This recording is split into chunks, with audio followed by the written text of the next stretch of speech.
For my practicum, I created a servant leadership development program specifically tailored for student athletes.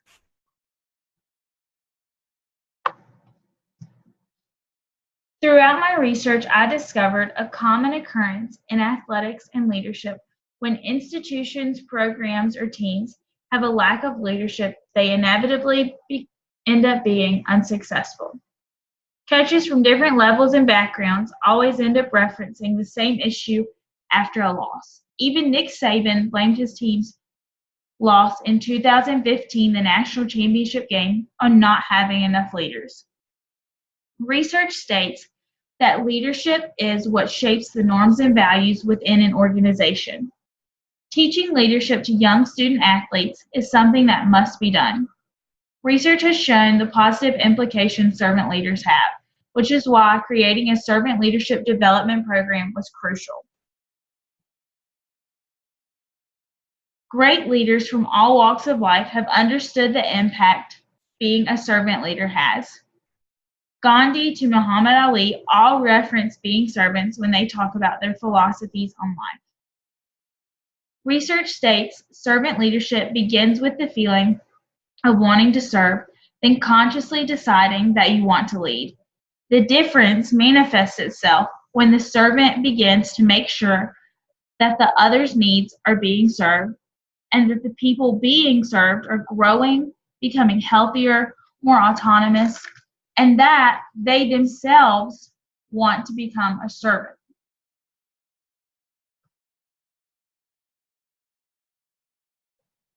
To deepen my understanding of servant leadership, I have read several books and spent months researching what servant leadership is and the effect it has on student athletes. I have also researched pros and cons of this specific style of leadership. I have increased my capacity to implement a style of leadership by doing research on the different styles of teaching and learning how and when to use those styles. I also created weekly lesson plans which broke down the specific characteristics of the style of leadership and implemented those piece by piece. I also used interactive activities, role plays, and other teaching styles to ensure full understanding of the style of leadership. I have been placed in charge of a group of high school student athletes, and I'm working with them weekly to help them become more effective leaders. I organize our meetings, agendas, and keep the conversations on topic while trying to merely facilitate and be a segue when one is needed. Through this, I have deepened my ability to lead. Scheduling meetings, arranging the agendas for each meeting, keeping everyone active and engaged, creating lesson plans, and then adjusting those lesson plans based off of how we have progressed, all while being an assistant coach at a Division II school, has increased my abilities to organize on both a professional and a personal level. Through my practicum experience and the research I have conducted, I have gained a true appreciation for why servant leadership is necessary. Throughout my practicum experience, I have discovered several things. I can say truthfully and somewhat shamefully that I did not truly know the benefit of reading until beginning work on my practicum.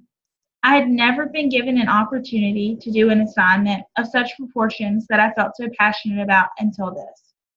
I assigned myself several books on leadership and on serving, and I fully believe that I have become a better leader because of what I have read. One of my learning outcomes, as I said earlier, was to become a better leader. Throughout my experience, I have learned that before one can truly lead, you have to be able and willing to serve. While this goes against human nature, it is something that I work to do daily, no matter how uncomfortable it makes me feel at first. Through teaching myself and others around me how to serve and why it is important, I have become a better and more capable leader. I'm currently the graduate assistant volleyball coach, which requires me to do all of the duties of a regular assistant coach, including traveling for recruiting, breaking down film, leading practices, and helping mentor the girls through their daily college life. Also, while working to obtain my MA, I have also been working and have secured a job, which I will be taking after I graduate. And I say all this to say that prioritizing has been something that I have truly learned how to do.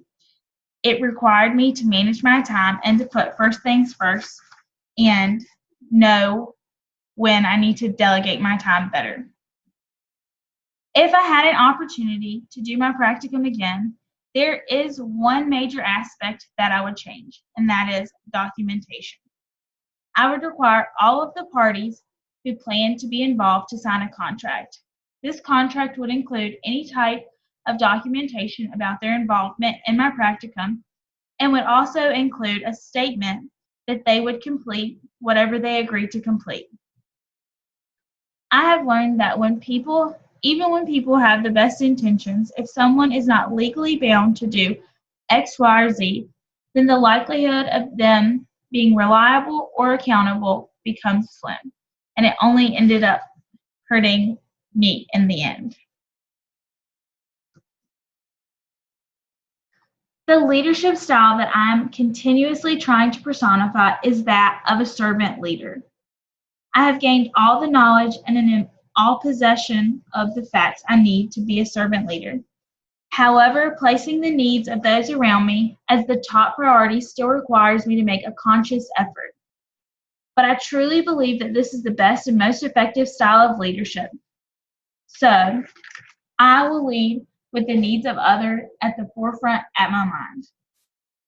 From an administration point of view, this style of leadership leads us to be facilitators. Our end goal is to help those around us succeed and to do whatever we can to help ensure that they have the tools they need to do so. I have learned more about leadership through this course and this program than I ever imagined. I initially thought that I would not be able to learn as much as I would have through a classroom experience. However, thanks to my professors and my experiences, such as my practicum, I have learned vast amounts about leadership and have been given opportunities to apply what I have learned.